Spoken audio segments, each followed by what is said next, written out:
It's the responsibility of hazmat carriers to properly identify and label all hazardous materials. However, their responsibilities don't end there. Once the shipment is ready to go, it's the carrier's responsibility to ensure that it gets to its destination safely, following all Department of Transportation regulations. First, any vehicle carrying hazardous materials must follow all state, local, and federal laws. In addition, vehicles containing explosive materials must be attended to at all times by either the driver or another qualified person, unless it's parked in a safe haven. This is an area specifically approved for the parking of unattended vehicles carrying explosive materials. All other hazmat vehicles need to be attended to if they're on a public street, highway, or the shoulder of a public highway.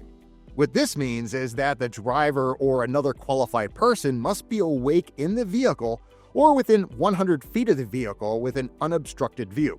A qualified person is anyone designated by the carrier to attend the vehicle who is aware of the nature of the hazardous materials inside and of what to do in case of an emergency.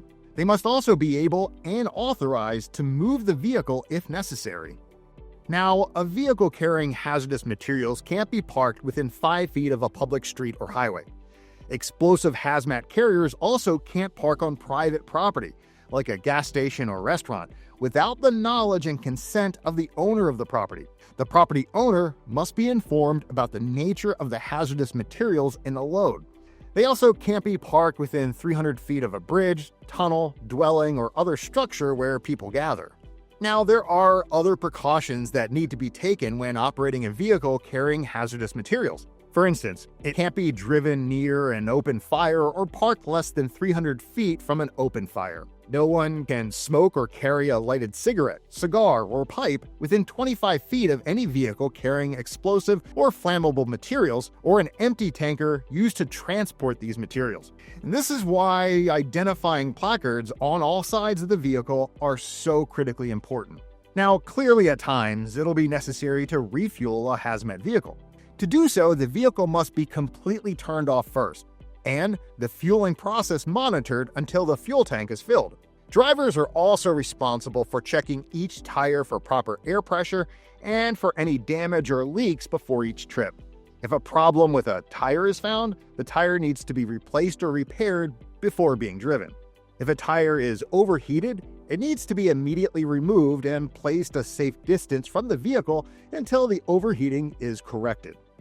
And finally, all hazmat drivers must be given paperwork outlining what to do in case of an accident or delay, including the names, telephone numbers, and persons to be contacted.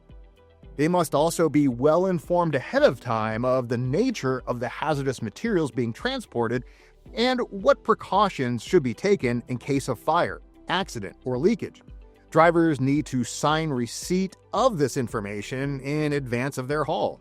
Federal regulations also prohibit anyone from transporting hazardous materials who's not properly registered. There are also vehicle registration requirements. The FMCSA requires registering any vehicle that transports hazardous materials requiring a safety permit or placarding that has a gross weight of 10,001 pounds or more or is used in interstate commerce. The registration process for the vehicle itself requires a US DOT number, a hazardous materials safety permit, and proof of liability and insurance. Also, in addition, a hazardous materials endorsement is required on the driver's commercial driver's license, their CDL. This endorsement requires passing a knowledge test specific to hazardous materials. Also, training is required for all hazmat employees, including drivers. This training needs to be done within 90 days of employment and renewed once every 3 years. In addition to the general hazmat training, drivers must also be trained on pre-trip safety inspection procedures, operating emergency equipment, operating of the vehicle, the regulations on attending to vehicles, parking, strict non-smoking policies, and fueling discussed earlier in this video, and how to safely load and unload hazardous materials. So, the FMCSA, along with other government agencies, has also developed inspection criteria and procedures. Inspections of hazardous materials vehicles can occur during routine audits, when a complaint has been filed, after an incident, or through special investigations targeting high-risk hazardous materials. Violations found during inspections may lead to civil and/or criminal penalties.